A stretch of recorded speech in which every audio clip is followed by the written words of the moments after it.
Hello everyone, स्वागत है आप सभी का निम्बस लर्निंग के इस प्लेटफॉर्म पे powered by engineers academy.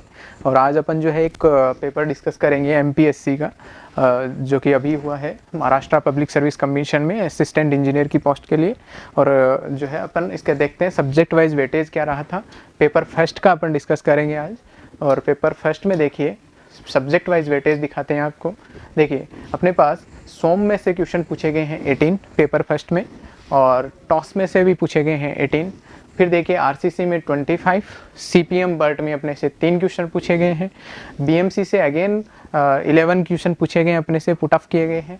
Next अपने पास क्वालिटी कंट्रोल से 5 क्वेश्चन पूछे गए हैं, और उसके बाद इंजीनियरिंग मैथमेटिक्स से अगेन अपने पास कितने क्वेश्चन पूछे गए हैं 11। कुल मिलाकर के पेपर फर्स्ट का जो वेटेज था सब्जेक्ट वाइज वो आपके पास ये है।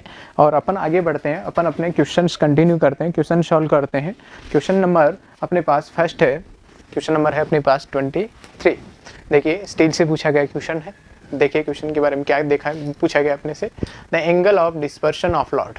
ठीक है, लोड के डिस्पर्शन का आपसे एंगल पूछ रहे हैं in wave buckling of beam is. ठीक है, angle of dispersion of load क्या रहेगा। अपन एक क्रॉस सेक्शन कुछ ऐसा कंसीडर कर रहे हैं, साइड व्यू कंसीडर कर रहे हैं अपन एक बीम का। अब अपन कह रहे हैं कि यहाँ पे जब लोड लगेगा तो इसका जो डिस्पर्शन रहेगा उसका एंगल क्या रहेगा, ये अपने से जानना चाह रहे हैं। तो ये एंगल कितना रहता है अपने पास 45 डिग्री। एंगल ऑफ डिस्पर्शन कितना होता है अपने पास 45 डिग्री। तो आंसर क्या आ जाएगा अपने पास डी 45 डिग्री।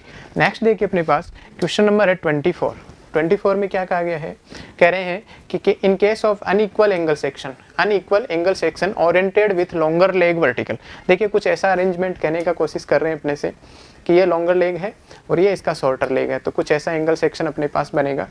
ठीक है, लॉन्गर लेग वर्टिकल, ठीक है, axis parallel to shorter leg. ठीक है, एक एक्सिस ऐसा है जो कि पैरेलल है शॉर्टर लेग से। ठीक है, shorter leg of angle and passing from the centroid of the cross section, जो कि इसका जो सेंट्रोइड है उससे पास हो रहा है। इस एक्सिस को अपन क्या नाम देंगे, ये अपने से पूछ रहे हैं। तो ये एक्सिस क्या कहलाएगा अपने पास एक्स एक्सिस। कौन सा एक्सिस कहलाएगा, X axis which is parallel to the shorter leg, और पास कहाँ से हो रहा है, सेंट्रोइड से पास हो रहा है। तो अपने को इसको नाम क्या देंगे, एक्स एक्सिस। ठीक है, नेक्स्ट देखते हैं अपन।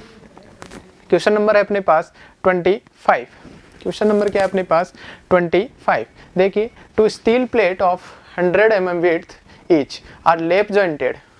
If length of lap is 200 mm, the maximum number of 20 mm diameter bolt that can be provided for connection. ठीक है, अपने से जानना चाह रहे हैं कि जो अपने पास लेफ्ट कनेक्शन किया गया है उसका लेप लेंथ जो है वो कितना है 200 mm का है, और कह रहे हैं कि 20 mm डायमीटर के बोल्ट, नंबर ऑफ बोल्ट बताइए कितने लग सकते हैं। तो अभी अपन देखते हैं इनका प्लेसिंग। ठीक है, देखिए ऑप्शन में जैसे 1 2 3 4 की टर्म में दिया है, तो अपन 4 बोल्ट काउंट करके एक बारी देखें क्या 4 प्लेसिंग हो पाएगा। तो अपन जब इनको लगाएंगे तो अपने को 2 बोल्ट के बीच में मिनिमम पिच रिक्वायर्ड होता है फोर्स की डायरेक्शन में। ठीक है, और अपने पास यहाँ पे अपने को एंड डिस्टेंस रिक्वायर्ड है। ठीक है, एंड डिस्टेंस रिक्वायर्ड है। अगर ये 4 वोल्ट अपन अप्लाई करते हैं तो इन केस में मिनिमम पिच और मिनिमम एंड डिस्टेंस का अगर क्लोज सेटिस्फाई होता है तो अपन 4 वोल्ट प्रोवाइड कर पाएंगे। ठीक है, इसको अपन स्प्लेसिंग ऐसा भी देख सकते हैं। ठीक है, दूसरा अपने पास एक तरीका और है कि अपने पास क्या है 20 mm का बोल्ट दिया है, तो इसका अपने पास होल डाया कितना आएगा, होल डायामीटर कितना आएगा। 20 के केस में अपन कितना बढ़ाएंगे, जो कितना mm बढ़ाते हैं 2 mm बढ़ाएंगे, तो अपने पास कितना होल डाया आ जाएगा 22 mm। ठीक है, और दूसरा अपने से देखा जाए तो यहाँ से पिच जो है अपन कैसे कैलकुलेट करते हैं 2.5 ऑफ डायमीटर ऑफ बोल्ट, तो कितना आ जाएगा 50 mm। ठीक है, नेक्स्ट अगर अपन देखें तो अपने पास एंड डिस्टेंस अपन कितनी लिखते हैं, एंड डिस्टेंस का अपने पास क्लोज क्या है 1.5 ऑफ होल डाया, तो कितना हो जाएगा 22 इंटू 1.5 करेंगे तो कितना हो जाएगा 33 mm। अब यहाँ से अगर अपन देखें तो अपने पास नंबर ऑफ वोल्ट अपने को निकालने हैं, एन का वैल्यू निकालना है। तो अपन यहाँ से देखें तो देखिए ये अपने को पिच रिक्वायर्ड है, यहाँ पे ये पिच रिक्वायर्ड है। तो अगर पिच का वैल्यू देखें तो 50 mm है, तो 3 पिच लगाएंगे तो 150 mm तो यहाँ पे लग गया। नेक्स्ट अगर अपन देखें तो एंड डिस्टेंस अपने को कितनी रिक्वायर्ड है 33 mm का, तो यहाँ पे दोनों साइड से देखें तो 66 mm का ये हो गया। तो अगर दोनों का टोटल करें तो अपने पास 200 से एक्सीड कर रहे हैं, तो अपने पास अपने यहाँ पे जो है 4 वोल्ट तो नहीं लगा पाएंगे। नेक्स्ट देखें अगर अपन इसको फॉर्मूले से देखें अपन, तो इसको कुछ ऐसा कर सकते हैं कि अपने पास 2 तो एंड डिस्टेंस रिक्वायर्ड है प्लस नंबर ऑफ वोल्ट -1 करेंगे तो अपने पास पिच जितने बोल्ट लगे उससे एक कम जो है अपने को पिच रिक्वायर्ड है, इक्वल टू टोटल जो अपने पास अवेलेबल जो लेंथ है मेंबर का वो कितना है 200 mm लेफ है। ठीक है, तो यहाँ से अगर अपन रखें ई का वैल्यू अपने पास आया था 33 mm का प्लस एन अपने को रिक्वायर्ड है -1, पिच का वैल्यू अगर अपन यहाँ पे रखें 50 इक्वल टू 200, तो यहाँ से जब अपन एन का वैल्यू कैलकुलेट करते हैं तो अपने पास ये कुछ वैल्यू आता है 3.68 के अप्रॉक्स। मतलब यहाँ पे कहानी ये होती है कि आप जो है 4 वोल्ट परफेक्टली प्रोवाइड नहीं कर पा रहे हो, तो आपको मिनिमम पीछे की तरफ आएंगे सेफर साइड में, तो अपन कितना प्रोवाइड करेंगे 3 प्रोवाइड करेंगे, ताकि अपन मिनिमम पिच और मिनिमम एंड डिस्टेंस का क्लोज मेंटेन रखें, ताकि अपना कनेक्शन जो है मैक्सिमम एफिशिएंसी की तरफ जाए। ठीक है, तो अपन यहाँ पे कितने बोल्ट प्रोवाइड कर सकते हैं, यहाँ पे बोल्ट जो है अपन कितने प्रोवाइड कर सकते हैं 3। ठीक है, नेक्स्ट क्वेश्चन देखते हैं अपन। क्वेश्चन नंबर देखिए 27, slope of a truss is equal to. ठीक है, ट्रस का स्लोप के रिगार्डिंग आपसे पूछा गया है, slope of a truss is equal to. देखिए अपन एक ट्रस ऐसा कंसीडर करते हैं, ठीक है, तो इसमें अपन चाहें तो स्लोप क्या लिख सकते हैं, स्लोप यहाँ पे लिखना चाहें tan theta will equal to अपन क्या लिख सकते हैं, अगर ये क्या है इसका राइज है जिसको अपन h से लिख दे रहे हैं, ये इसका टोटल स्पान l है, तो इसका मिड स्पान पे अगर ये देखेंगे तो ये कितना हो जाएगा l/2 हो जाएगा। तो अपन क्या लिख सकते हैं h/l/2 लिख सकते हैं इसको। ठीक है, सिंपल। देन अपन इसको अगर कन्वर्ट करें तो अपन क्या लिख सकते हैं कि 2 × h/l लिख सकते हैं, इसको 2 पर चला जाएगा। और h/l अगर देखें अपन राइज अपॉन स्पान को अपन क्या नाम देते हैं, पिच नाम देते हैं, इसको अपन किसके नाम से जानते हैं, पिच के नाम से जानते हैं, तो 2 × पिच हो जाएगा। तो अपन कह सकते हैं क्या कि स्लोप जो है वो क्या होता है ट्वाइस ऑफ पिच होता है। कितना होता है, ट्वाइस ऑफ पिच होता है। तो इन दैट केस अपने पास पूछा गया है कि slope of truss is equal to, तो अपने पास आंसर क्या आ जाएगा, it is twice of the pitch. ठीक है, नेक्स्ट देखिए अपने पास क्वेश्चन नंबर 26 है अपने पास, design of a pin is primarily governed by. ठीक है, पिन का जो डिजाइन होता है इसके रिगार्डिंग आपसे पूछ रहे हैं, तो ये किस में होगा, सीयर में, बियरिंग में और फ्लेक्चर और ऑल ऑफ दी अबव। तो जो पिन का जो डिजाइन रहता है अपने पास वो रहता है इनके किसके सब्जेक्ट रहता है, फ्लेक्चर के केस में रहता है। ठीक है, तो पिन का जो डिजाइन करते हैं अपन गवर्न्ड बाय फ्लेक्चर। ठीक है, the design of pin is primarily governed by flexure. ठीक है, ऑप्शन सी जो है अपना क्या रहेगा, सही रहेगा। नेक्स्ट देखिए question number 28, in a column splice should be provided at। ठीक है, in a columns splice should be provided at. ठीक है, स्प्लाइस का रिक्वायरमेंट क्या रहता है, अपन जब बात करें कॉलम की, तो कॉलम में अगर अपने को एडिशनल लेंथ रिक्वायर्ड होती है उस केस में अपन क्या करेंगे, स्प्लाइसिंग करेंगे। और स्प्लाइसिंग के लिए अपने पास क्लोज है कि स्प्लाइसिंग का जो डिस्टेंस है वो अपने पास बेस्ट लोकेशन रहेगा h/3 to h/4 from top and bottom of, जो एज जो है वो क्या है अपने पास हाइट है। तो अपने पास यहाँ का जो क्लोज है h/4 को यहाँ पे सीधा सीधा पुट किया गया 1/4 ऑफ हाइट ऑफ कॉलम। ठीक है, तो कहाँ पे अपने जो है स्प्लाइसिंग करेंगे h/3 या h/4 से के बीच में, या h/3 और h/4 पे, तो अपने को क्लोज दिया है h/4 height of column. Next देखिए अपने पास, in the imperfection factor for welded steel section is. ठीक है, वेल्डेड स्टील सेक्शन के केस में आपसे पूछ रहे हैं इम्परफेक्शन फैक्टर। ठीक है, इम्परफेक्शन फैक्टर कितना रहेगा 0.49 वेल्डेड स्टील सेक्शन के केस में। ठीक है, इम्परफेक्शन फैक्टर कितना रहेगा 0.49। ठीक है, बकलिंग क्लास वाले में देखा है अपन ने। चलिए नेक्स्ट देखिए क्वेश्चन नंबर है 30, what is the efficiency of joint when strength of bolt per pitch length is 60 kN and the strength of plate per pitch length is 150 kN। अपन से क्या कैलकुलेट करवा रहे हैं, एफिशिएंसी कैलकुलेट करवा रहे हैं। आपको जॉइंट जो है उसका स्ट्रेंथ दिया है पिच के रिगार्डिंग कितना 60, और आपको जो है सॉलिड प्लेट का स्ट्रेंथ दिया है 150। ठीक है, ये एफिशिएंसी अपने को निकलवा रहे हैं इन परसेंटेज। तो अपन इसको यहाँ से अगर कैलकुलेट करें तो ये वैल्यू अपने पास कितना आ जाएगा, 4 × 10 कितना हो जाएगा, 40%।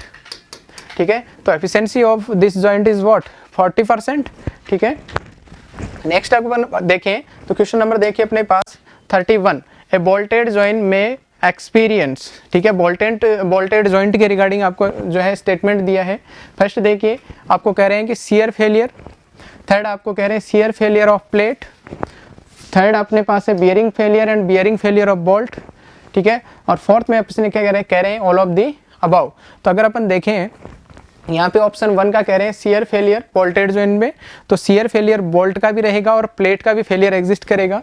बोल्ट में क्या रहेगा, जब इस पे जब लोड आएगा तो ये बोल्ट क्या होगा, यहाँ से जहाँ से इस पे प्रेशर एग्जिट कर रहा है वहाँ से ये क्या करेगा, 2 पीस में टूट जाएगा, cut in 2 piece. In that case अपन क्या कहेंगे कि ये बोल्ट का कैसा फेलियर है, शियर फेलियर। नेक्स्ट अपने को दिया अपने से शियर फेलियर ऑफ प्लेट।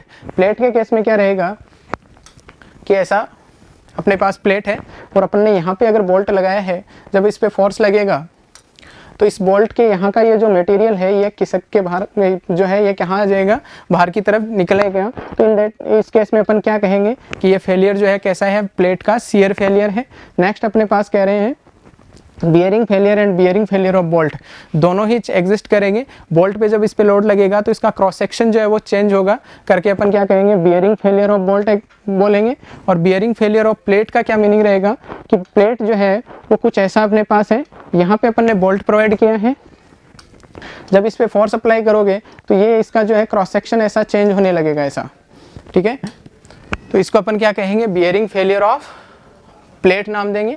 तो अपने से option all of the above जो है वो क्या हो जाएगा, करेक्ट ऑप्शन हो जाएगा, क्योंकि यहाँ पे फेलियर शियर फेलियर एग्जिस्ट कर रहा है, शियर फेलियर ऑफ प्लेट भी एग्जिस्ट कर रहा है, bearing failure of plate and bolt both जो है वैल्यू जो है अपने पास एग्जिस्ट कर रहा है। तो ऑप्शन 4 जो है वो अपना क्या हो जाएगा, सही हो जाएगा, all of the above. Next देखिए क्वेश्चन नंबर 32, डायरेक्ट कोडल प्रोविजन है। The partial safety factor for the material of bolt is. ठीक है, partial safety factor for the material of bolt is. ठीक है, तो बोल्ट के केस में अपने पास पार्शियल सेफ्टी फैक्टर कितना रहता है, 1.25। कोड में इसका प्रॉपर इंडेक्स अपने को प्रोवाइड किया गया है, टेबल दिया गया है। ठीक है, तो बोल्ट के लिए अपने पास पार्शियल सेफ्टी फैक्टर कितना रहेगा, 1.25। चलिए नेक्स्ट क्वेश्चन देखें अगर अपन, तो अपने से पूछ रहे हैं question number 33, lacing shall be design to resist a total transfer shears equals to. ठीक है, जब अपन लेसिंग का डिजाइन कर रहे होते हैं तो इसमें टोटल ट्रांसफर शियर का वैल्यू कितना अपन कंसीडर करते हैं वो आपसे पूछ रहे हैं, और आपको डेस करके लिखा है of axial force in member. ठीक है, तो अपन कितना कंसीडर करते हैं, 2.5% of axial force in member. ठीक है, तो अपने पास कितना आ जाएगा, 2.5%, कितना 2.5%।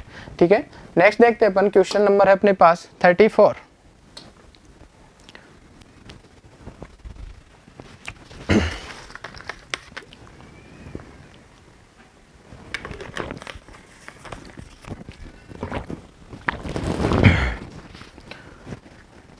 देखिए क्वेश्चन नंबर 34 अपने पास है, क्या कह रहे हैं, ए continuous beam ABCD as shown in figure is subjected to UDL W kilonewton per meter overall span.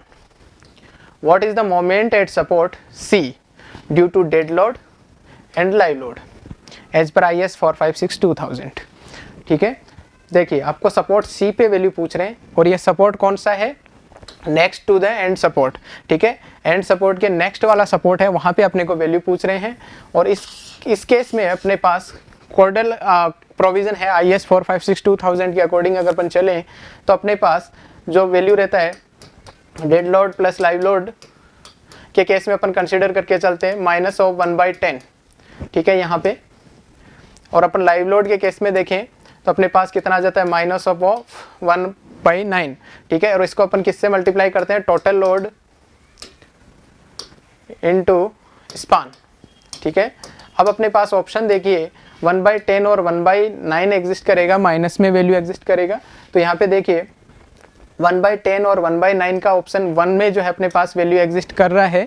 अब देखिए यहाँ पे ये वैल्यू इसमें ऐड किया गया है, तो टोटल लोड अपन क्या लिखेंगे, यूडीएल है तो इनटू स्पान करके लिखेंगे, तो टोटल लोड क्या हो जाएगा, डिज़ाइन लोड है WD into LE into span अपन कर ही रहे हैं ऑलरेडी, तो स्पान का वैल्यू यहाँ पे लिखेंगे तो WL²/10 और WL²/9 की टर्म में ये कन्वर्ट हो जाएगा, और यहाँ का जो माइनस वैल्यू है इसको बाहर लिया तो एक टर्म जो है वो प्लस में कन्वर्ट हो गया, तो ऑप्शन ए जो है वो क्या हो जाएगा, सही हो जाएगा अपने पास। ठीक है, सपोर्ट जो है अपने सी के रिगार्डिंग पूछा है इस केस में। नेक्स्ट अपने पास क्वेश्चन नंबर है 35। For 2-way continuous slab of shorter span is less than 3.5 meter with HYSD reinforcement. The span to overall depth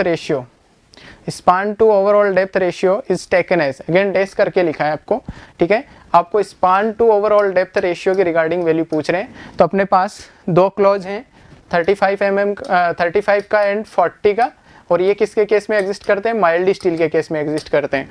अगर अपन बात करें, इन्होंने कंडीशन दिया अपने को HYSD का, अगर अपन HYSD के केस में देखें तो ये वैल्यू कितना होता है, अपन 80% कंसीडर करते हैं इनका, 0.8 इंटू 35 कितना आता है अपने पास 28, और 0.8 इंटू 40 करेंगे तो अपने पास कितना आ जाएगा 32 स्पान बाई ओवरऑल डेप्थ का रेशियो। अब ये जो रहता है, फर्स्ट जो रहता है वो सिंपली सपोर्ट के केस में रहता है, और सेकंड जो रहता है अपने पास कंटिन्यूअस के केस में रहता है, और अभी अपने से किसके रिगार्डिंग पूछा है, कंटिन्यूअस स्लैब के रिगार्डिंग पूछा है, तो कंटिन्यूअस स्लैब पे कितना हो जाएगा 32 mm।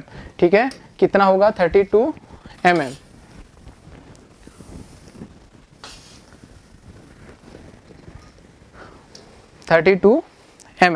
ठीक है, माइल्ड स्टील का जो था उसको कन्वर्ट किया गया है।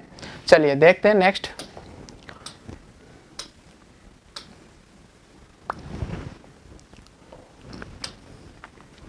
आपको एक डायग्राम दिया है, पूछ रहे हैं कि what is the unsupported length of the column, unsupported length of the column, आपसे ये जानना चाह रहे हैं। As shown in figure, if cross section of column is 300 into 500 mm and cross section of bracket is 300 into 500 mm। ठीक है, यहाँ पे ये जो ब्रैकेट कनेक्ट किया गया इसका वैल्यू आप क्रॉस सेक्शन दिया है और इस कॉलम का क्रॉस सेक्शन दिया है, और इसके रिगार्डिंग आपसे पूछ रहे हैं कि अनसपोर्टेड लेंथ का वैल्यू कितना होगा। तो इस केस में अगर अपन देखें तो अनसपोर्टेड लेंथ कितना रहेगा, ये वाला जो वैल्यू है ये रहेगा 2 मीटर का, तो अनसपोर्टेड लेंथ कितना रहेगा 2 मीटर। ठीक है, नेक्स्ट अगर अपन क्वेश्चन देखें, क्वेश्चन नंबर है अपने पास, क्वेश्चन नंबर देखिए अपने पास 37 देखिए question number 37। A beam is design using M20 grade of concrete and Fe415 grade of steel is used for tension reinforcement. If diameter of main steel is 12 mm, then what is the minimum value of development length? ठीक है, अपने से development length का value निकलवाया है, और case क्या दिया है, HYSD बार का केस दिया है अपने पास। ठीक है, Fe415 के केस में अपन डेवलपमेंट लेंथ को पढ़ते हैं तो अपन लिखते हैं 0.87 Fi into 5 divided by 4 tau BD। ठीक है, टाउ BD क्या है, बॉन्ड स्ट्रेस है, और इसके रिगार्डिंग अपने पास एक क्लॉज है कि ये जो फॉर्मूला अपने लिखते हैं डेवलपमेंट लेंथ का, ये माइल्ड स्टील के लिए इन टेंशन, अगर इसको HYSD बार के लिए कन्वर्ट करना हो तो इसको क्या करते हैं, बॉन्ड स्ट्रेस को 60% इंक्रीज करते हैं। ठीक है, तो यहाँ से अगर इसको अगर 60% इंक्रीज करें टाउ BD को, तो इसको कितने से मल्टीप्लाई करना पड़ेगा, 1.60 से। अगर इसको 1.60 से मल्टीप्लाई किया तो टाउ BD का वैल्यू कितना इंक्रीज हो जाएगा, 60%। अब देखिए M20 का ग्रेड दिया अपने को, और M20 ग्रेड के लिए टाउ BD का वैल्यू कितना है अपने पास 1.2, तो अपने पास यहाँ पे वैल्यू कितना पुट कर दें अपन 1.2, तो अपने पास कन्वर्टेड फॉर्म में क्या रह जाएगा अपने पास 0.87 इंटू Fi का वैल्यू 415 इंटू 5 देखिए diameter of bar 12 mm upon देखिए 4 इंटू 1.60 इंटू 1.2, और इसको जब अपन सॉल्व करेंगे तो इसका वैल्यू जो है वो अपने पास आएगा नियर जो है 564। ठीक है, डेवलपमेंट लेंथ का वैल्यू आएगा कितना 564 mm का। ठीक है, तो कितना आएगा, ऑप्शन जो है अपना क्या हो जाएगा, सही हो जाएगा 2। यहाँ पे बेसिकली किया गया है कि यहाँ पे HYSD बार को कंसीडर किया है Fe415 को, तो अपने को टाउ BD की वैल्यू को इंक्रीज करना है 60% से, वो अगर करते हैं तो अपने पास सही आंसर आएगा, वो होगा बी। 564 mm। चलिए नेक्स्ट देखिए, in the basic maximum ratio of span to effective depth of a slab. ठीक है, देखिए maximum span to effective depth ratio L/D के रिगार्डिंग पूछ रहे हैं, और वो भी किसका केस है आपके पास, स्लेब का केस है। Slab simply supported and spanning in one direction. ठीक है, स्पानिंग इन वन डायरेक्शन का क्या मीनिंग हो जाएगा कि ये जो है क्या है, वन वे स्लेब है, और वन वे स्लेब को अपन डिजाइन करते हैं तो अपन यूनिट विड्थ का बीम मान करके इसको डिजाइन करते हैं। मतलब यहाँ पे अगर अपन स्पान टू डेप्थ का रेशियो का क्लोज अगर लगाएं तो ये भी कौन सा लगेगा, बीम वाला लगेगा। ठीक है, तो ये कैसा है, स्लेब कैसा है, वन वे है, वन वे स्लेब है।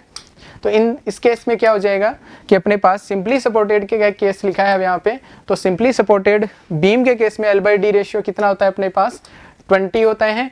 7, 20 और 26 के टर्म में अपने तीनों याद किए, कंटिलीवर, सिंपली सपोर्टेड और कंटिन्यूअस का। तो अभी अपने को किसका दिया है, सिंपली सपोर्टेड का, और यहाँ पे क्लोज किसका लग जाएगा, बीम का, क्योंकि ये वन वे जो है स्लेब है अपने पास। तो यहाँ पे आंसर क्या आ जाएगा, L/D का 20। ऑप्शन 4 जो है वो क्या हो जाएगा अपने पास, सही हो जाएगा 20, ऑप्शन 4। नेक्स्ट देखिए अपने पास क्वेश्चन नंबर है 39।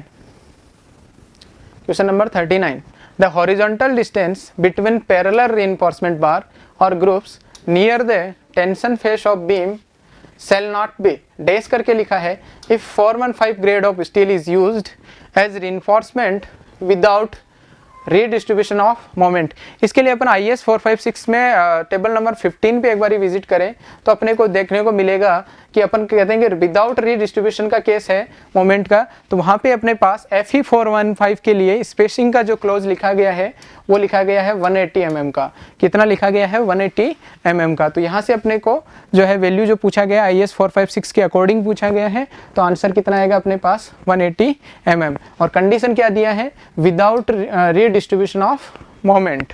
ठीक है, तो वैल्यू क्या हो जाएगा अपने पास 180 mm। नेक्स्ट देखते हैं अपन,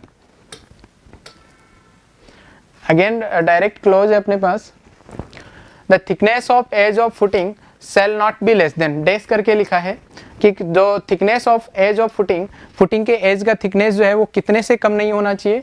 तो अपन याद करके चलते हैं कितने से, 150 mm से। ठीक है, फुटिंग का एज का थिकनेस, मिनिमम थिकनेस कितना, 150 mm। नेक्स्ट अपने को क्या कह रहे हैं, ऑन सॉइल और nor less than, again dash करके लिखा है, about the top of the pile for footing on pile. और जब फुटिंग ऑन पाइल का केस होता है तो अपन जो वही एज का जो थिकनेस अपन 150 mm कंसीडर कर रहे थे उसको अपन इंक्रीज कर दिए होते हैं, और कितना कंसीडर करते हैं, 300 mm। ठीक है, कितना कंसीडर करते हैं, 300 mm। तो पहले कितना किया था, 150 देन 300, और 150 और 300 का क्लोज जो है अपने को लिखा है कहाँ पे, ऑप्शन नंबर 3 में। तो ऑप्शन 3 क्या हो जाएगा अपने पास, राइट रहेगा। नेक्स्ट क्वेश्चन देखिए अपने पास, क्वेश्चन नंबर है 42। कह रहे हैं कि circular water tank is design to store for 78,500 litre capacity. The water take rest on ground, the flexible joint M30 concrete grade दिया है, FE 415 steel is used, then what is the maximum hoop tension in water tank. ठीक है, आपसे इनसे क्या निकलवा रहे हैं, मैक्सिमम हुप टेंशन का वैल्यू निकलवा रहे हैं।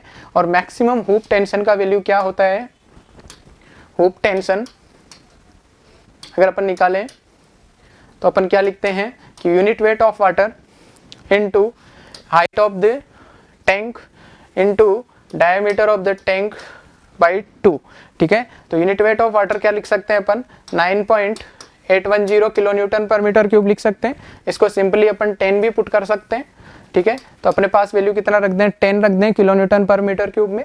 और h का वैल्यू देखिए यहाँ पे देखिए, और फिर diameter and the total height of the tank are, total height जो है वो अपने को दिया है कितना, 4 मीटर का दिया है, और डायमीटर देखिए कितने का दिया है अपने को, 5 का दिया है, बाई 2 कर देते हैं अपन। तो अपने पास आंसर कितना आ जाएगा, आंसर कितना आ जाएगा, 10 इंटू 10 कितना रह जाएगा, 100 किलो न्यूटन में रह जाएगा। और ये हुप टेंशन रहेगा, ये पर मीटर हाइट के रिस्पेक्ट में जो है वैल्यू दिया होता है। तो अपने पास कितना हो जाएगा, 100 किलो न्यूटन पर मीटर हाइट के अकॉर्डिंग। ठीक है, चलिए हाइट के रिस्पेक्ट में आंसर रहेगा। नेक्स्ट देखिए अपने पास क्वेश्चन नंबर है 43। क्या कह रहे हैं कि cantilever retaining wall is design to mainly to resist, again dash करके लिखा है फ्रॉम बैकफिल, ठीक है, कि कैंटिलीवर रिटेनिंग वॉल को जब आप डिजाइन करते हो इज मेनली टू रेजिस्ट, ये किसको रेजिस्ट करता है? ऑप्शन आपको दिया है active earth pressure, passive earth pressure, uplift earth pressure और वाटर प्रेशर, ठीक है। तो इसका किसके लिए अपन डिजाइन करते हैं? कैंटिलीवर रिटेनिंग वॉल जो होता है उसको अपन डिजाइन किसके लिए कर रहे होते हैं? To resist active earth pressure, किसको रेजिस्ट करने के लिए? एक्टिव अर्थ प्रेशर को। नेक्स्ट देखिए अपने पास 44 देखिए, the thickness of the slab is 160 mm, slab का थिकनेस आपको दिया है 160 mm। देन देखिए what will be the maximum diameter of the reinforcing bar that can be used in main reinforcement, that can be used as main reinforcement. Again अपने पास एक close है कि अपन स्लेब के केस में क्या देखते हैं कि अपने पास जो मेन रेनफोर्समेंट है उसका जो डायमीटर है वो कितने से ज़्यादा नहीं लेते, d/8 से, कि स्लेब का जो थिकनेस है का 8 डिवाइडेड बाई 8 करके देखते हैं, उससे अपन ज़्यादा क्या नहीं ले रहे होते हैं, मेन रेनफोर्समेंट बार का डाया नहीं लेते हैं। तो यहाँ पे जो है थिकनेस आपको कितना दिया है 160 डिवाइडेड बाई 8, तो कितना हो जाएगा ये 20 mm। तो अपने पास मेन रेनफोर्समेंट बार का डायमीटर कितना हो जाएगा? नॉट मोर देन का केस है ये, 20 mm से ज़्यादा नहीं, तो अपने पास कितना आ जाएगा 20 mm, ठीक है। नेक्स्ट देखते हैं अपन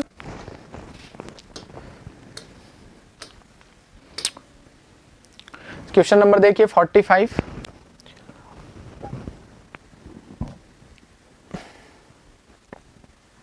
क्वेश्चन नंबर 45, द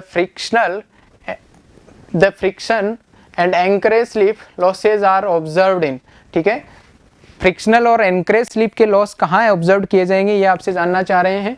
कह रहे हैं कि पोस्ट टेंशन मेंबर में, थर्ड करेंगे रप्चर मेंबर में, थर्ड में सेकंड में करेंगे प्री टेंशनिंग मेंबर में और टेंसाइल मेंबर में। तो अपन देखते हैं कि फ्रिक्शनल जो लॉसेज हैं वो अपन किस में एग्जिस्ट करते हैं? पोस्ट टेंशन में ही एग्जिस्ट करते हैं, बाकी एग्जिस्ट नहीं कर रहे होते हैं। अपन क्या देखते हैं कि पोस्ट टेंशनिंग के केस में अपन क्या करते हैं कि एक अपन ऐसा डक्ट प्रोवाइड करते हैं और इस डक्ट में जब अपन 28 डेज के बाद देखते हैं कि अपना कंक्रीट जो है प्रॉपर सेट हो गया है, उसके बाद इसमें अपन क्या करते हैं केबल प्रोवाइड करके फिर इस पे क्या करते हैं टेंशनिंग करते हैं इसको, ठीक है। और इस केस में अपन देखते हैं कि यहाँ पे कुछ लॉसेज, स्ट्रेस लॉसेस एग्जिस्ट करते हैं ड्यू टू फ्रिक्शन। तो ये फ्रिक्शन वाला किस में एग्जिस्ट करेगा? सिर्फ और सिर्फ पोस्ट टेंशन में। और एनकरेज स्लिप का भी जो केस एग्जिस्ट करता है वो सिर्फ और सिर्फ किस में करता है? पोस्ट टेंशन के केस में एग्जिस्ट करता है। तो अपने पास ये दोनों जो लॉसेज हैं, स्ट्रेस लॉस हैं, वो किस में एग्जिस्ट करेंगे? फ्रिक्शन और एंकरेज स्लिप दोनों किस में एग्जिस्ट करेंगे? पोस्ट टेंशन मेंबर में, ठीक है। पोस्ट टेंशन मेंबर के केस में ये दोनों एग्जिस्ट करेंगे। नेक्स्ट अपन क्वेश्चन देखते हैं, अपन क्वेश्चन नंबर 46 देखिए, केस दिया अपने को, ए simply supported pre stress concrete beam of cross section 150 × 250 mm, 150 × 250 mm का अपने को क्रॉस सेक्शन दिया है।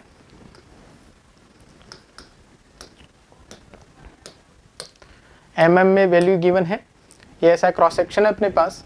Is subjected to superimposed load 5 kN per metre का over a span of 5 metre if the prestressing force of 750 kN is applied, ठीक है।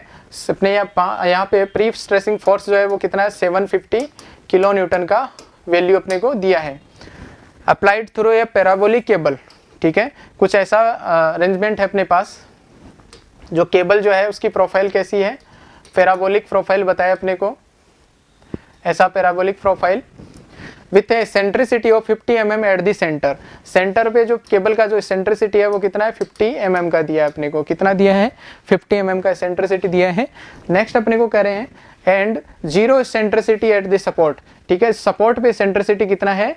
0 है। Next अपने को कह रहे हैं when the what will be the extreme fibre stress at the support fibre at end support, ठीक है। तो स्ट्रेस का वैल्यू पूछ रहे हैं कहाँ पे? ये जो एंड सपोर्ट है यहाँ पे पूछ रहे हैं, ठीक है।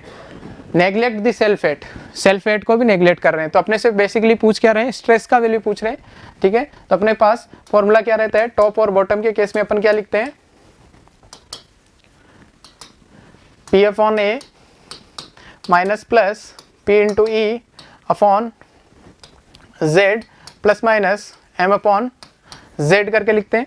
अब अपने को देखिए सपोर्ट पे का है तो यहाँ पे मोमेंट तो जीरो रहेगा सपोर्ट पे, तो ये लास्ट वाला टर्म खत्म। और अपने पास देखिए कि सपोर्ट पे सेंट्रिसिटी भी नहीं रहेगा तो ये वाला टर्म भी खत्म। तो अपने पास सिर्फ और सिर्फ वैल्यू कौन सा बचेगा, P/A का, ठीक है। और आप देखिए P का वैल्यू आपको दिया है 750 का इंटू 10⁻³ अपॉन A का वैल्यू देखिए कितना है 150 इंटू 250, कितना हो जाएगा वैल्यू। इसको जब अपन सॉल्व करेंगे तो अपने पास आंसर जो आएगा वो कितना आएगा, देखिए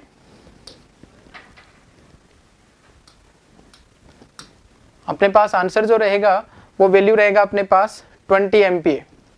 कितना रहेगा 20 MPa आंसर रहेगा अपने पास, जो रहेगा वो है सही आंसर रहेगा अपना A, ठीक है। ये जो भी केस अपने को दिया था पैराबोलिक प्रोफाइल दिया था, सेंटर पे जो है वैल्यू दिया था सेंट्रिसिटी का और अपने से वैल्यू निकलवाया था एट दिस सपोर्ट, और सपोर्ट में मोमेंट जीरो करके अपन ने ये जो इक्वेशन लगाया और वैल्यू अपन ने निकाल दिया किसका, स्ट्रेस का, कितना आया 20 MPa। नेक्स्ट क्वेश्चन देखिए अपने पास 47, in reference to limit state of serviceability cracking, when cracking is permitted and hypothetical tensile stress are considered in design assuming section is uncorrect, assuming section is uncorrect it is, ठीक है। इसके regarding आपको statement दिया है in reference of limit state of serviceability of cracking, ठीक है। और इस क्रैकिंग के केस में कह रहे हैं कि when cracking is permitted hypothetically tensile stress are considered in design, in that case किस टाइप के ये एलिमेंट होंगे, टाइप 1, टाइप 3 और टाइप 2 और टाइप 4 किस टाइप के एलिमेंट रहेंगे। तो इसके लिए अपने पास एक क्लोज है BS, अपने पास क्लोज है BS 5400 का अपने पास एक कोड है। उसके अंतर्गत अगर अपन देखें तो ये जो कंडीशन अपने को गिवन है, इस कंडीशन के अकॉर्डिंग अगर अपन मेंबर देखें उसमें 3 मेंबर लिखे हैं अलग से 1, 2, 3 की टर्म में, मेंबर 1, 2 और 3 की टर्म में। तो अपने पास ये जो आंसर रहेगा यहाँ पे टाइप 3 के एलिमेंट रहेंगे, जिसमें अपन जो ये कंसीडर जो कंडीशन दिया है उसके हिसाब से देखें तो अपने पास किस टाइप के मेंबर रहेंगे, टाइप 3 के एलिमेंट रहेंगे। नेक्स्ट देखिए अपने पास क्वेश्चन नंबर 49 है अपने पास। 49 में क्या कह रहे हैं, अगेन PSC से क्वेश्चन पूछा गया है, post tension pre concrete beam. देखिए PSC कैसा है, पोस्ट टेंशन का केस है और इसके केस में अपने को कह रहे हैं भाई ये 3 cable each which is cross section area of 50 mm square, ठीक है। केबल के रिगार्डिंग कह रहे हैं with initial stress of 900 MPa, if all 3 cables are straight and located at the eccentricity of 50 mm, consider modular ratio 6 and stress in concrete at level of steel, FC का value भी आपको दिया है 5 MPa, ठीक है। then what will be the loss in stress in cable due to elastic shortening, ठीक है। यहाँ पे देखिए इलास्टिक शॉर्टनिंग की वजह से कितना लॉस एग्जिस्ट करेगा ये जानना चाह रहे हैं। are if all cables are simultaneously tensioning and anchoring, ठीक है। देखिए यहाँ पे पोस्ट टेंशनिंग के केस में कहा है, पोस्ट टेंशनिंग के केस में आपसे पूछ रहे हैं इलास्टिक शॉर्टनिंग का लॉस पूछना चाह रहे हैं। और इस केस में अपने को कंडीशन क्या दिया है कि जो जितने भी केबल आपने लगाए, ऊपर लिखा है 3 केबल लगाए, तो तीनों को एक साथ स्ट्रेच किया, देन इनको क्या कर दिया, एंकरिंग कर दिया। तो तीनों को जब एक साथ खींचा जाए या एक साथ टेंशनिंग किया जाए, इस केस में किसी प्रकार का अपने पास इलास्टिक शॉर्टनिंग का लॉस एग्जिस्ट नहीं करेगा, किसमें, पोस्ट टेंशन के केस में, ठीक है। तो ये जितनी भी डाटा दिया गया है उसका रिजल्ट देखो आप, तो रिजल्ट क्या रहेगा, 0, ठीक है। लॉसेज एग्जिस्ट नहीं करेंगे क्योंकि आपने सारी की सारी केबल को एक साथ जो है वो टेंशनिंग किया है, ठीक है। तो अपने पास साइमल्टेनियसली टेंशनिंग किया है, इस केस में आपके पास क्या नहीं करेंगे, लॉसेज एग्जिस्ट नहीं करेंगे। नेक्स्ट देखिए अपने पास क्वेश्चन नंबर है 50। क्वेश्चन नंबर देखिए अपने पास 50, ए rectangular concrete beam 120 into 300 mm is pre-stressed by straight cable। Again PSC से क्वेश्चन पूछा गया। क्वेश्चन देखिए अपने को एक बीम का क्रॉस सेक्शन दिया है 120 into 300 mm का by straight cable. Effective force is 180 kilonewton at a eccentricity of e दिया है आपको 50 का। एरिया जो आपको दिया है वो कितना हो जाएगा, 120 और 300 को मल्टीप्लाई करिएगा तब भी यही आएगा, 16 into 10⁻³ mm स्क्वायर में दिया है। और सेक्शन मॉडुलस का वैल्यू दिया 18 इंटू 10⁻³ mm³ का। Find the total stress due to pre stress. ठीक है, अब यहाँ पे देखिए इस यहाँ पे सेक्शन मॉडुलस का वैल्यू जो जेड का वैल्यू दिया है यहाँ पे 18 इंटू 10⁻³, इसको अगर अपन क्रॉस सेक्शन के अकॉर्डिंग कैलकुलेट करें तो ये वैल्यू जो है अपने पास 10⁻³ ना आकर के 10⁻5 आता है अपने पास। अगर अपन इसको 10⁻5 रख करके सॉल्व करते हैं तो अपने पास आंसर एग्जिस्ट करता है, अदरवाइज आंसर भी नहीं आ रहा होता है। ठीक है, तो अभी देखिए अपन 10⁻5 रख के इसको सॉल्व कर रहे हैं। ठीक है, गिवन डाटा जो था वो 3 था वैसे, तो अपने से स्ट्रेस का वैल्यू पूछ रहे हैं due to pre stress, final total pre stress due to. ठीक है, चलिए देखिए पी का वैल्यू P/A माइनस प्लस क्या रहेगा P इंटू ई अपॉन क्या रखेंगे अपन Z रखेंगे। P का वैल्यू देखिए कितना अपने पास 180 है, इंटू 10⁻³ रखेंगे तो किलो न्यूटन से न्यूटन में कन्वर्ट हो गया। एरिया देखिए कितना है अपने पास, क्रॉस सेक्शन एरिया कितना है अपने पास 120 इंटू 300, 120 इंटू 300 माइनस प्लस ये वाला वैल्यू कितना हो जाएगा 180 इंटू 10⁻³ इंटू सेंट्रिसिटी कितना है 50 का, डिवाइडेड बाय Z का वैल्यू कितना हो जाएगा अपने पास 18 इंटू 10⁻5। यहाँ से जब अपन इसको सॉल्व करते हैं तो दोनों टर्म जब अपने पास सॉल्व होने के बाद अपने पास वैल्यू आता है, यहाँ से भी 5 रहेगा और यहाँ से भी वैल्यू कितना रहेगा 5 रहेगा। ठीक है, और इस केस में अगर अपन देखें अपने पास वैल्यू देखें अपन 5 माइन प्लस वाला साइन अगर कंसीडर करें तो ये वैल्यू आ जाता है अपने पास 10, और अपने पास स्ट्रेस का वैल्यू यही पूछ रहे हैं कि अपने पास find the total stress due to pre stressing, तो कितना आ जाएगा 10, कितना आ जाएगा अपने पास आंसर कितना रह जाएगा अपने पास 10 रह जाएगा। ठीक है, अपने को क्या दिया था, अपने को वैल्यू जो है सेंट्रिसिटी दिया था, लोड का वैल्यू दिया था, और इस केस में अपने से क्या निकलवाया था स्ट्रेस का वैल्यू निकलवाया था। ठीक है, नेक्स्ट देखते हैं अपन क्वेश्चन नंबर 51। देखिए क्वेश्चन 51 जो है वो डायरेक्ट क्लोज बेसिस है।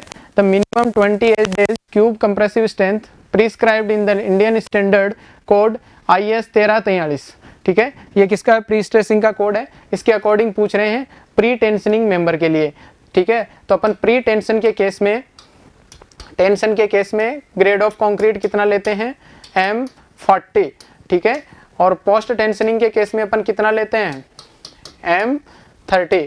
ठीक है, और अपने से अभी क्या पूछा है M40 और M30 से अपन क्या समझते हैं, 40 क्या है इसका करेक्टरिस्टिक स्ट्रेंथ है 28 डेज के बाद। ठीक है, तो अपने पास अभी प्री टेंशनिंग का पूछा है तो कितना होना चाहिए 28 डेज पे। प्री टेंशनिंग के केस में M40 लेंगे तो 40 न्यूटन पर mm² आंसर रहेगा। आंसर जो सही रहेगा वो कौन सा होगा अपने पास 3 सही रहेगा। नेक्स्ट देखते हैं अपन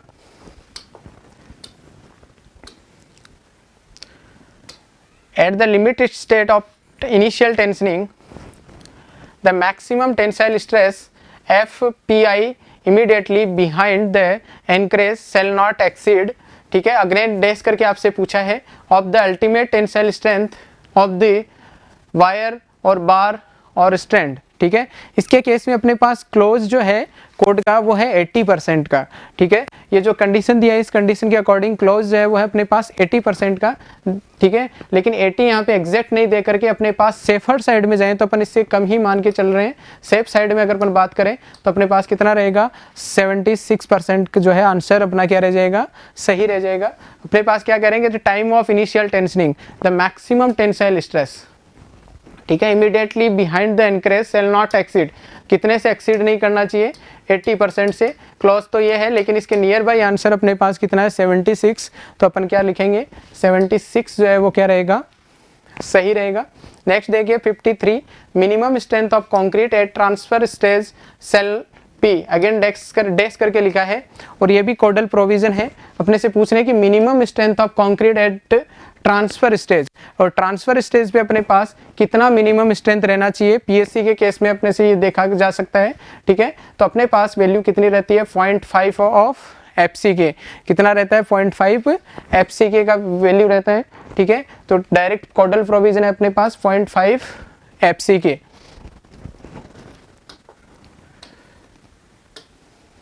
क्वेश्चन नंबर है अपने पास 54 the drying shrinkage strength developed slowly as it, dash करके फिर से लिखा है ठीक है। ड्राइंग श्रिंकेज के रिगार्डिंग अपने से पूछा है, क्या रहता है अपने पास, जब मॉइस्चर जो है वो अपने पास रिमूव हो रहा होता है तो उसकी वजह से जो है क्या रहेगा, श्रिंकेज जो रहेगा उसके केस में अपने से पूछ रहे हैं। अब देखिए स्टेटमेंट देखिए, developed during initial period of the concrete, कह रहे हैं कि ड्राइंग श्रिंकेज जो है इनिशियल पीरियड ऑफ कंक्रीट पे रहेगा। थर्ड में कह रहे हैं कि डिपेंड ऑन टाइम, थर्ड में कह रहे हैं कि develop due to pre stressing of concrete, और फोर्थ में कह रहे हैं कि it is a function of migration of water through the harden concrete. ठीक है, तो ऑप्शन फोर्थ सही कह रहे हैं कि क्या होता है ड्राइंग श्रिंकेज स्ट्रेंथ जो है उसके केस में अपन क्या देखते हैं कि it is a function of migration of water through the harden concrete. तो ऑप्शन 4 जो है अपना क्या रहेगा, सही रहेगा। ठीक है, ड्राई श्रिंकेज के केस में।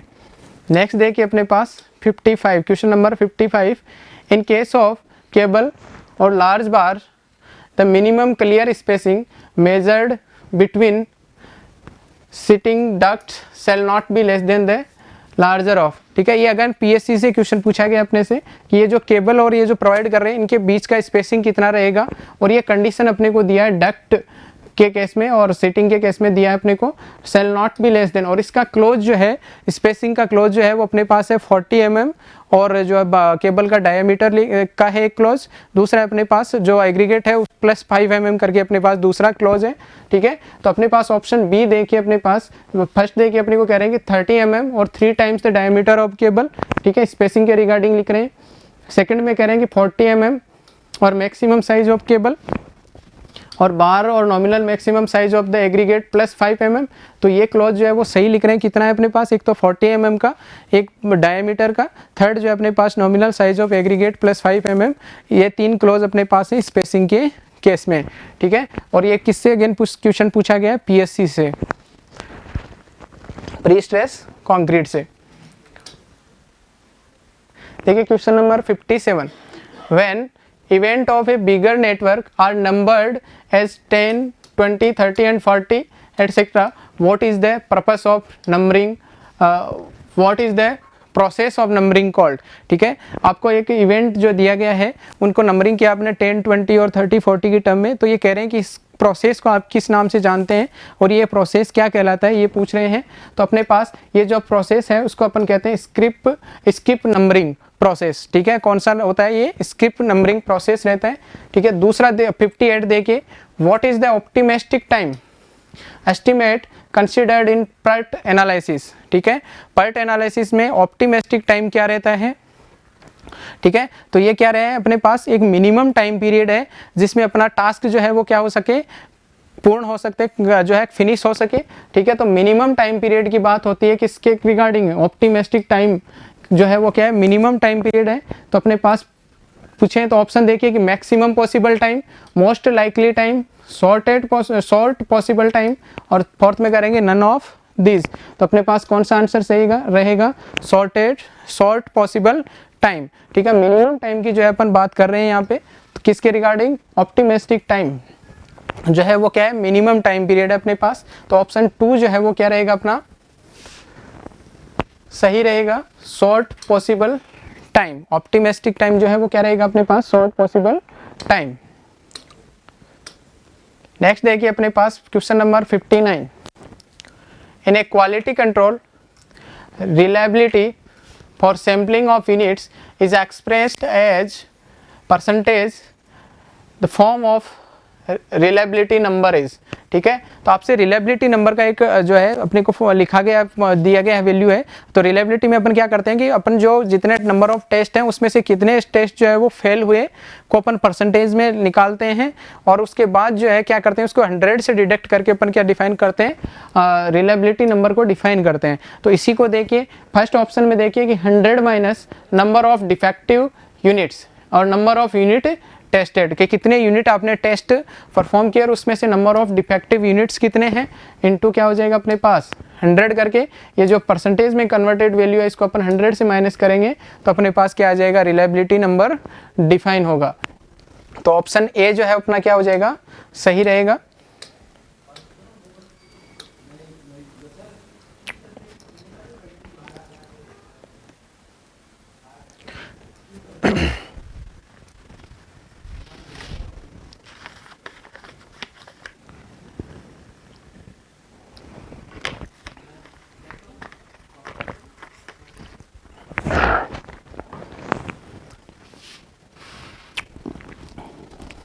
चलिए नेक्स्ट क्वेश्चन देखते हैं।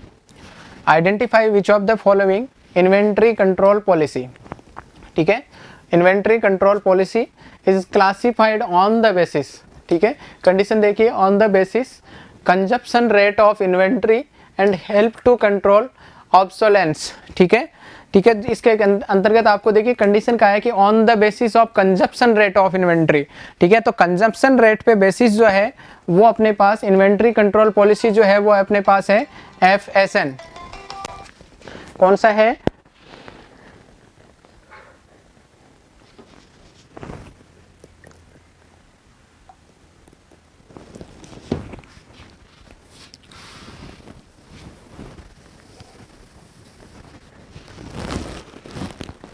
चलिए नेक्स्ट क्वेश्चन देखिए।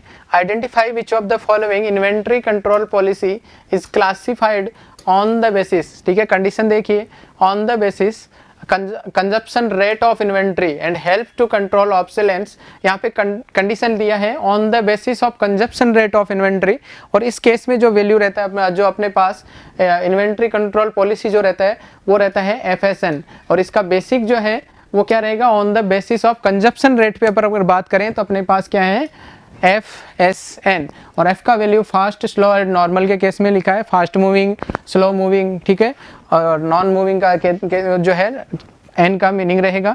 थर्ड में देखिए अपने पास in construction industry the conformance cost associated with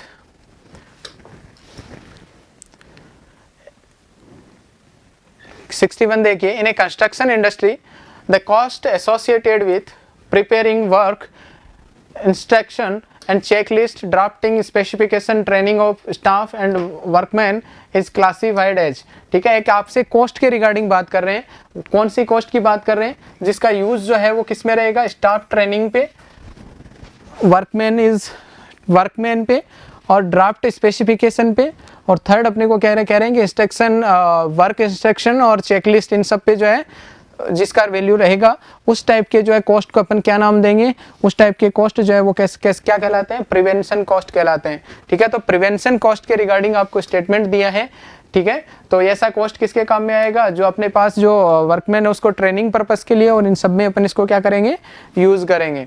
तो 61 के बाद देखिए 62, which among the following are the principle which belongs to modern management theory suggested by Henry Fayol, ठीक है, हेनरी फ्योल का जो थ्योरी है उन्होंने कुछ 14 जो है अपने प्रिंसिपल दिए हैं, उस प्रिंसिपल में से आपको कुछ स्टेटमेंट दिए हैं, ठीक है, मैनेजमेंट के जो मॉडर्न मैनेजमेंट जो है उसके तहत, उसके अंतर्गत अपने पास हेनरी फ्योल जो है उसके प्रिंसिपल जो है उनसे अपने को कुछ स्टेटमेंट ये कुछ ऐसे दिए हैं। फर्स्ट स्टेटमेंट देखिए कि ऑब्टेनिंग हार्मोनी इन ग्रुप एक्शन, नेक्स्ट अपने को कहा है replacing rule of thumb with science, authority and responsibility, और फोर्थ अपने पास है यूनिटी ऑफ कमांड। अगर अपन इन प्रिंसिपल्स को ध्यान दें तो अपने पास जब इन प्रिंसिपल्स को अपन देखते हैं तो अपने पास हेनरी फ्योल ने यूनिटी ऑफ कमांड के बारे में बात किया, अथॉरिटी एंड रिस्पॉन्सिबिलिटी के बारे में बात किया मॉडर्न मैनेजमेंट के तहत, दूसरा इन्होंने ऑब्टेनिंग हार्मोनी इन ग्रुप एक्शन, ठीक है, सब एक साथ काम करें ऐसा कुछ हार्मोनी एक्शन। थर्ड सेकंड जो है replacing rule of thumb with science, ये जो है इस पे इन्होंने काम नहीं किया, तो ऑप्शन 2 जो है वो क्या हो जाएगा, रॉन्ग रहेगा। तो 1, 3 एंड 4 को अगर अपन लेके चले तो अपने पास 1, 3 एंड 4 जो है ऑप्शन 2 जो है वो अपने पास क्या होगा, सही रहेगा। नेक्स्ट अगर अपन देखें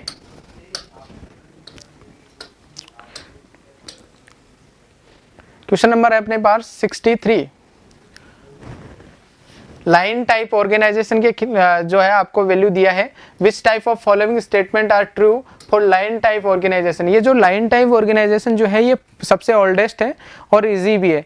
इसमें क्या रहता है कि हर किसी जैसे जो है एक चेन फॉर्मेट रहता है अपने पास, टॉप टू बॉटम जो है अपन इसमें वर्क होता रहता है, ठीक है, तो लाइन टाइप ऑर्गेनाइजेशन है।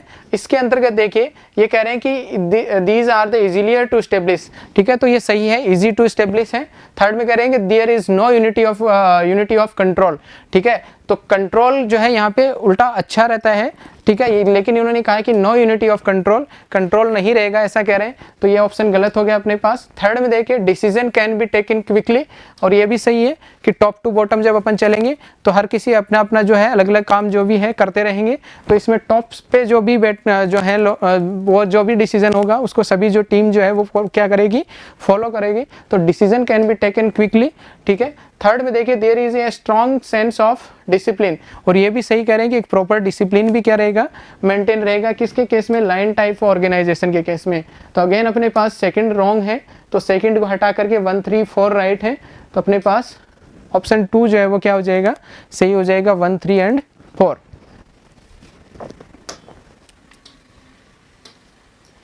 64 देखिए, विच type of crane will you recommend for the construction of high rise building. जब अपन हाई राइज बिल्डिंग के पास कंस्ट्रक्शन का केस देखते हैं तो इसमें किस टाइप के क्रेन को अपन अलाउ करेंगे, ऐसा अपने से पूछ रहे हैं। तो अपने पास जो ऑप्शन है वो है टावर क्रेन का। किसका है, टावर क्रेन का, जो कि क्या रहेगा, अपने पास एक हाइट पे रहेंगे, उसमें हॉरिजॉन्टल और वर्टिकल जो भी अपने को जो ऑब्जेक्ट्स को रखना है या जो भी मटेरियल अपने को रखना है उसको अपन आसानी से रख पाएंगे, टावर क्रेन, ठीक है। तो 64 के बाद देखते हैं अपन क्वेश्चन नंबर अपने पास 65। क्वेश्चन नंबर देखिए नेक्स्ट अपने पास है the consumptional the disease that result from the disease that result from the inhalation of specific dust to the construction worker. Option आपको दिए हैं, इनमें से कौन सा डिजीज जो है वो डस्ट की वजह से कंस्ट्रक्शन वर्कर्स में जो है देखने को मिलेगा, ये आपको जो है क्वेश्चन पूछा गया है। तो अपने पास कौन सा रहता है, ये रहता है अपने पास न्यूमोकॉनियोसिस।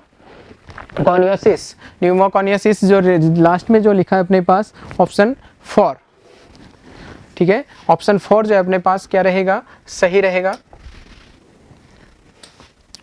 नेक्स्ट में देखिए, in a quality management system the set of activities which builds confidence of both customer and manager and suggest that all quality requirement are being meet is called as, ठीक है। देखिए क्वालिटी मैनेजमेंट से अपने को question पूछा गया है, और क्वालिटी मैनेजमेंट से क्वेश्चन क्या पूछ रहे हैं कि एक ऐसा है the set of activities which build confidence, कि ऐसा एक्टिविटीज का एक सेट जो अपने पास कॉन्फिडेंस बिल्ड करे, किसके केस में, कंज्यूमर और मैनेजर दोनों के केस में। Suggest that all quality requirement, ठीक है, क्वालिटी रिक्वायरमेंट। तो इस केस में अपने पास पूछ रहे हैं कि quality concept, design quality, quality control और क्वालिटी एश्योरेंस, ठीक है। तो क्वालिटी एश्योरेंस अपना सही आंसर रहेगा। क्वालिटी एश्योरेंस का मतलब रहता है कि way of preventing mistakes and defects, ठीक है। जो भी अपना ऑब्जेक्ट जो है उसको क्या, उसके अंदर किसी भी प्रकार का जो है मिस्टेक नहीं रहे और किसी प्रकार के डिफेक्ट नहीं रहे, जो भी अपने प्रोडक्ट बनाए हैं, तो इसका टाइप की एक्टिविटी को अपन क्या कह रहे हैं, क्वालिटी एश्योरेंस, ठीक है। तो ऑप्शन डी जो है अपना क्या रहेगा, सही रहेगा। चलिए, thank you everyone. If you really like the video, please hit the like button, share the video, subscribe to our YouTube channel and press the bell icon for the latest updates. Thank you.